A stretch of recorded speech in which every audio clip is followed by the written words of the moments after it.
तो मध्य प्रदेश, छत्तीसगढ़ और राजस्थान के जब चुनावी नतीजे आए तो उसका असर उत्तर प्रदेश की सियासत पर होना लाजमी था और अब वो होता हुआ दिखाई दे रहा है। समाजवादी पार्टी जिसने कि बहुत माहौल बनाया था मध्य प्रदेश को लेकर के, समाजवादी पार्टी आधे फीसदी से भी कम यानी कि 0.46 वोट प्रतिशत पर सिमट गई। हालांकि कई दर्जन उसने उम्मीदवार खड़े किए।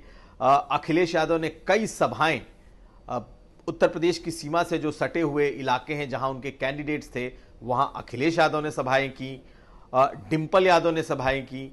पार्टी ने अपना एक तंत्र और ताकत झोंकी, लेकिन जो वोट प्रतिशत कहते हैं वो ये कि इस बार अखिलेश यादव की नहीं चली।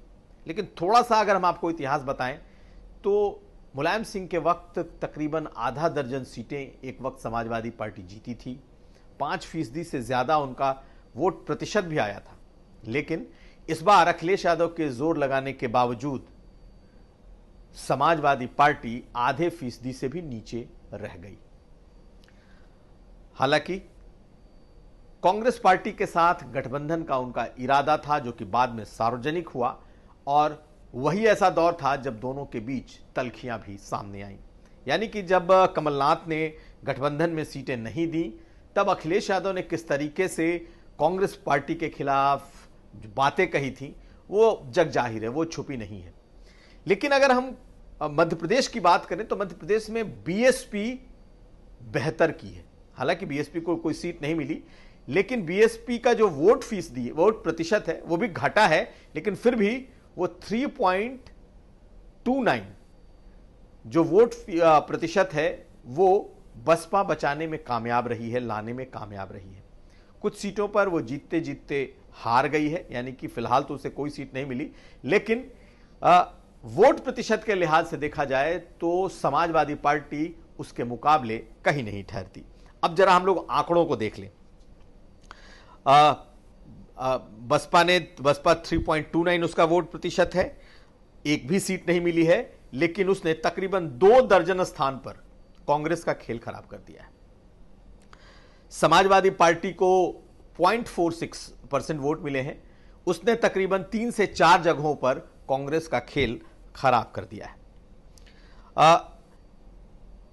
माना यह जा रहा है कि इन दोनों पार्टियों ने, जो उत्तर प्रदेश की ये दोनों क्षेत्रीय पार्टियां हैं, उत्तर प्रदेश की जो दोनों मूल पार्टियां हैं, इन दोनों ने मिल करके तकरीबन 15-18 ऐसी सीटें हैं, और खासकर उत्तर प्रदेश की जो सीमा से बुंदेलखंड से लगी हुई जो मध्य प्रदेश की सीटें हैं उसमें इन्होंने खेल बिगाड़ा है कांग्रेस पार्टी का। आज अखिलेश यादव वाराणसी में थे और जब रिजल्ट आया और उनकी पहली प्रतिक्रिया पूछी गई तो अखिलेश यादव ने कहा, तंज किया है एक तरीके से, और यह कहा है कि इस नतीजे के बाद अब तापमान थोड़ा कम हुआ है, यानी कि अहंकार टूटा है। उन्होंने कांग्रेस पर एक तरीके से इशारों में यह कहा कि जो हारे हैं उसके बाद से अब वो हैसियत पर आए हैं। पहले सुनिए अखिलेश यादव ने आज इस पूरे मामले को लेकर कहा क्या है। वो बिल्कुल अहंकार में डूबे हुए थे। ये बात खत्म हो गई ना, ये बात खत्म हो गई। अब परिणाम आ गया, अहंकार भी खत्म हो गया। हमारे पत्रकार साथी परिणाम नहीं अहंकार खत्म किया है। मुझे उम्मीद है कि आने वाले समय में फिर रास्ता निकलेगा, क्योंकि देश के लिए लोकतंत्र बचाना, संविधान बचाना ये महत्वपूर्ण है। और उससे भी महत्वपूर्ण ये है कि समाजवादियों का उत्तर प्रदेश में संघर्ष बड़ा है, समाजवादियों को फैसले बड़े लेने हैं। इसलिए जहां से बात शुरू हुई थी कि जहां दल मजबूत है उसको सहयोग दूसरे दल करें। तो आपने अखिलेश यादव को सुन लिया। अब हम बात करते हैं बीएसपी की, बसपा की। बसपा का वोट प्रतिशत मध्य प्रदेश में भी घटा है और राजस्थान में भी घटा है, लेकिन राजस्थान में बीएसपी 2 सीटें रिटेन करने में, होल्ड करने में, जीतने में कामयाब रही है। यानी कि कुछ नहीं तो कम से कम बीएसपी ने अपनी लाज बचाई है। ऐसी स्थिति में जबकि बिल्कुल कांग्रेस और बीजेपी के बीच सीधा मुकाबला था, कांटे की टक्कर मध्य प्रदेश में थी, वैसे ही कांटे की टक्कर राजस्थान में थी, लेकिन जब नतीजे आए तो लैंडस्लाइड विक्ट्री मध्य प्रदेश में आई और बहुत अच्छी जीत राजस्थान में भी आई। और राजस्थान का आप आंकड़ा देखिए, राजस्थान में बीएसपी ने 199 सीटों पर अपने कैंडिडेट उतारे थे और उसने इस बार सादुलपुर और बारी दो ऐसी सीटें हैं जहां पर उसने जीत दर्ज की है। 2018 में 4.03% वोट बीएसपी को मिले थे, जो कि इस बार काफी घट गए और इस बार बसपा का जो वोट प्रतिशत है वो 2% से भी नीचे आ गया। बावजूद इसके कम से कम उन्हें कहने को और बताने को यह जरूर है कि उनके 2 विधायक इस बार राजस्थान की विधानसभा में पहुंचे हैं। समाजवादी पार्टी हो या बीएसपी हो, दोनों उत्तर प्रदेश से बाहर अपना पांव पसारना चाहते हैं और उसकी वजह सिर्फ यह है कि राष्ट्रीय पार्टी का दर्जा अगर बसपा को बरकरार रखना है और समाजवादी पार्टी को अगर राष्ट्रीय पार्टी का दर्जा पाना है तो उन्हें उत्तर प्रदेश के बाहर भी सोचना होगा। और उत्तर प्रदेश के बाहर उन्हें लगता है कि मध्य प्रदेश एक ऐसी जगह है जहां समाजवादी पार्टी को कुछ सीटें मिल सकती थी, क्योंकि पूर्व में मिली है।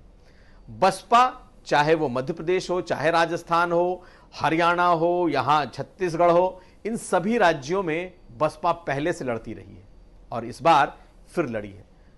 उसके वोट प्रतिशत कम हो गए हैं, लेकिन बसपा ने राजस्थान में 2 सीटें जीत ली हैं। तो बसपा के लिए कॉन्सोलेशन के तौर पर सीटें मिली हैं, लेकिन अब भी पिछले चुनाव की तुलना में उन्हें अच्छा खासा नुकसान भी हो गया है।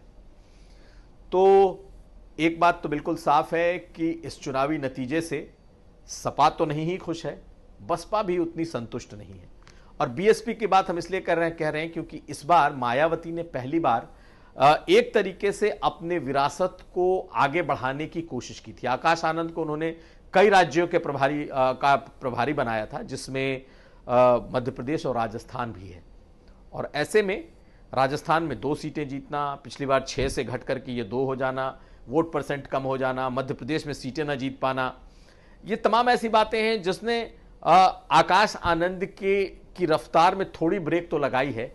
लेकिन एक सुकून इतना जरूर है कि बीएसपी ने वोट प्रतिशत के माध्यम से अपना प्रेजेंस बरकरार रखा है, यानी कि उसके वोट बैंक में उसकी पकड़ मौजूद है और आने वाले वक्त में बीएसपी एक पोटेंशियल साझेदार के तौर पर किसी भी बड़े दल की साझेदार बन सकती है। कांग्रेस पार्टी को अगर इस हिंदी पट्टी में अपने साझेदार को ढूंढना होगा तो वोट प्रतिशत के लिहाज से अगर वो देखेगी तो चाहे राजस्थान हो, चाहे मध्य प्रदेश हो या फिर छत्तीसगढ़, तीसरे नंबर पर बसपा ही दिखाई देती है। बेशक बहुत ही कम प्रतिशत है, लेकिन तीसरे नंबर की पार्टी या वोट प्रतिशत के लिहाज से देखा जाए तो बीएसपी ही है।